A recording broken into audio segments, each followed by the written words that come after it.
I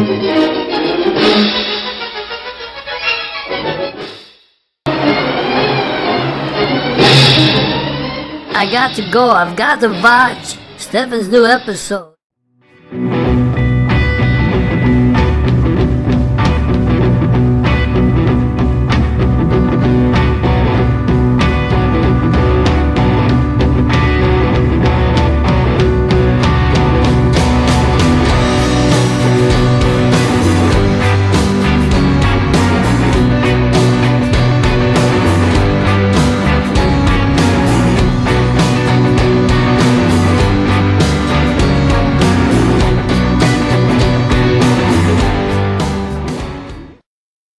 From the City of Angels off the Pacific Ocean, good morning, good evening, wherever you may be across the nation, around the world. I'm George Norrie, and welcome to Coast AM. First of all, happy Yom Kippur, Day of Atonement for those of you of the Jewish faith. And if you're into the supernatural, you're going to enjoy this hour. Stephen Sindoni grew up on the streets of New York City and was surrounded by people of many backgrounds, ethnicities. This aroused some curiosity about the human condition and a need to understand, hey, what makes people choose the paths that they go down? Such is the case when he came across the legend of J.C. Brown. We'll talk about that, the man who claimed to have discovered a lost city in Shasta Mountain and hidden treasure and remnants of a legendary society. Here's Stephen on Coast to Coast. What an exciting story, Stephen. How are you? Very good, George. It's been a long time since we've spoken. Yes. It's a pleasure to be on with you again. You were with me about 4 years ago, I think. That is correct. I was with you on April 18, 2008, to be correct. Well, good to have you back. For a lot of people who are brand new to this show, Stephen, tell us a little bit about the legend of J.C. Brown. Okay, the legend of J.C. Brown it's a baffling story about a man who shows up in Stockton, California in 1934 at the age of about 67, and he goes into the office of the editor of the Stockton Record newspaper, and he spins a tale about a lost treasure that he said he had found 30 years earlier while employed with the Lord Cowdray Mining Company of England, approximately 1903 and 1904. The editor of the paper gets him in touch with John Root, who becomes the organizer of a group. They also get the curator of a museum, Harry Noyes Pratt, of the Hagen Museum in Stockton. And for 6 weeks, they hold meetings twice a day. And J.C. Brown claims that while prospecting, he had come across an unusual rock basalt formation, and upon his second trip up to the Cascade Mountain Range, he dug it out, and whereupon, after going into this tunnel that he found, 3 miles into it, there was mined ore and gold there that he saw from a prehistoric type of race, and as they went further, 8 miles further into this mine-type shaft, he came across a city, as he called it, where he found skeletons 6.5 to 10 feet tall. He found mummified remains of a king and queen, he believed, from Lemuria, and he found hieroglyphics that showed an ancient culture. And he wanted was these 80 people that had assembled in 1934 to accompany him up at his expense. And what he said, there was 2 caves that he found, other than the one he was talking about, and that in the 2 caves that he would give the collections of what was found there to the 80 people that went up on the expedition, but the other cave where the mummified king and queen remains were, he wanted to keep intact for the museums. So on the morning of May of 1934, when the 80 people were supposed to leave from Stockton, California with J.C. Brown, he mysteriously disappeared. Oh, really? So you started your own investigation into this. Did you find anything a little different than the myth? Oh, absolutely, I did.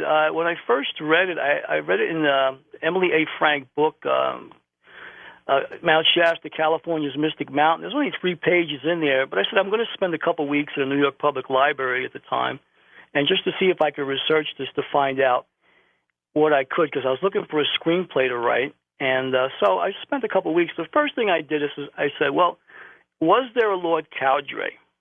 You know, because in the legend is the Lord Cowdray Mining Company. So right. As funny as it sounds, I just Googled Lord Cowdray Mining Company.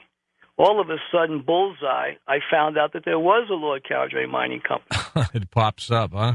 So it pops up. So I'm looking further. It says, who is this Lord Cowdray?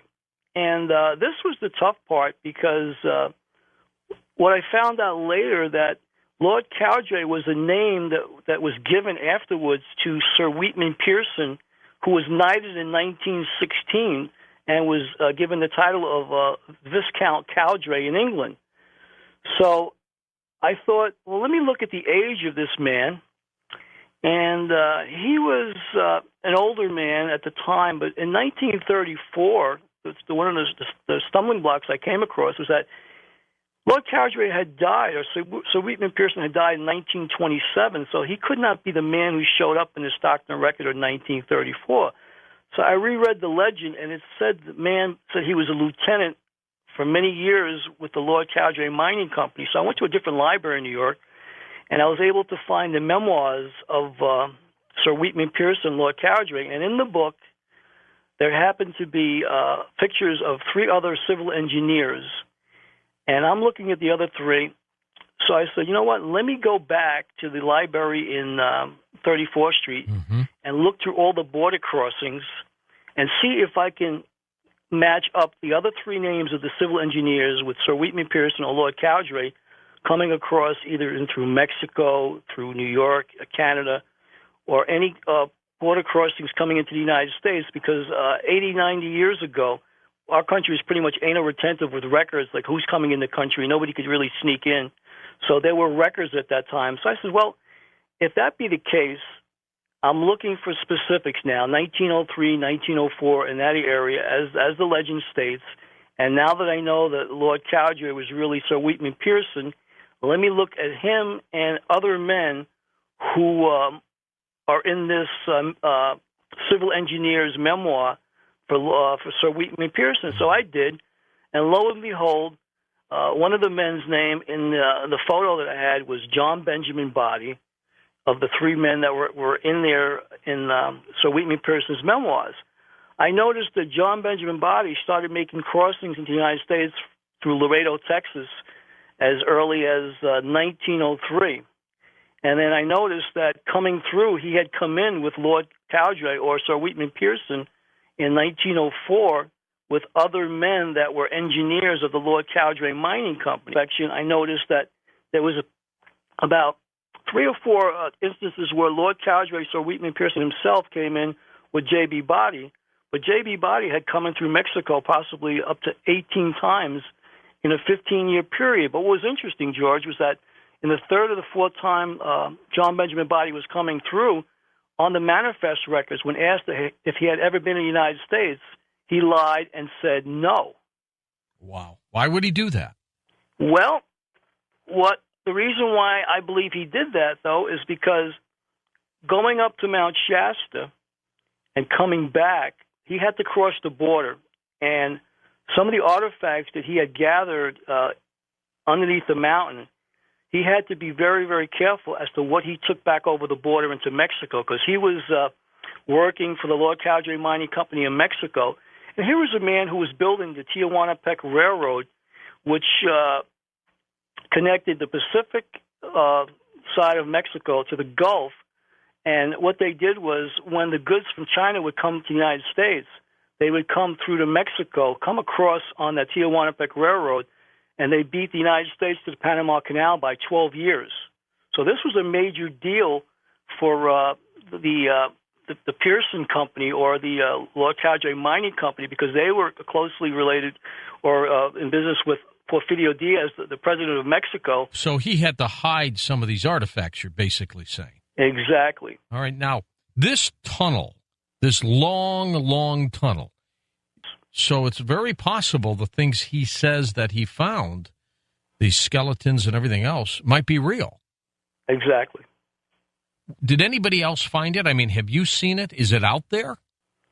Now, there's got to be something mystical about this. Yes, there is. And here's the mystical part of it. After I was on your show, I decided to go out to California to actually find these doors that lead into the bowels of Mount Shasta. Upon doing so, someone had sent me an email about a man who was hiking in that area, and him and his daughter. It was on Thanksgiving of 2008. So I was on your show in April. But in November of 2008, this gentleman, while walking with his daughter, had come across this rock formation, Mm-hmm. and out of nowhere, a 7-foot man with a white robe appeared and spoke with a British accent and invited them in and told them they had just found the back entrance to Telos. Which was the back entrance of the front entrance of this tunnel, right? Yes. Okay. So way on the other side. This man and his daughter had the choice of going in or not going in. Well, this tall figure, probably ominous figure, scared the bejesus out of both of them, so they declined. That's probably smart. Now, this man, his grandfather, Levi Van Fossen, owned the property by Hedge Creek Falls and Mossspray Falls about 100 years ago. So this property that this man was walking on was once owned by his relatives. Afterwards, he put this story on the internet, and I contacted him, and he validated that, yes, this did happen. So I figured I'd wait until I had more information, knew exactly where it was, and I figured out how it was done. And what happened was Lord Caldray and Sir Wheatman Pearson, brought with him John Benjamin Body, who was the J.C. Brown of the legend, and other engineers up to the Shasta Springs Resort. And they were there on vacation. And Shasta Springs where it was an elite resort where you could drink the Shasta water. It was bubbling spring water that they had on the property, which came from the mountain itself. So the lava tubes go from the mountain onto this property. Mm-hmm. So this was an elite property. They would get off the train in Dunsmuir, take a tram up to the property, and they would spend their vacation hobnobbing with the rich and famous. These were all very rich, prominent men. So while they were on this property, they came across this unusual basalt rock formation, and being all civil engineers, decided to dig it out.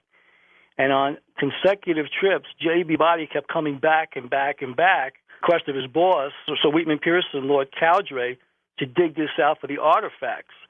But John Benjamin Body waited until after Sir Wheatman Pearson died. Okay, hold on for a second, Stephen. We're going to take this quick break. We're going to come back in just a moment on Coast to Coast AM. Stephen's website is hooked up at coasttocoastam.com.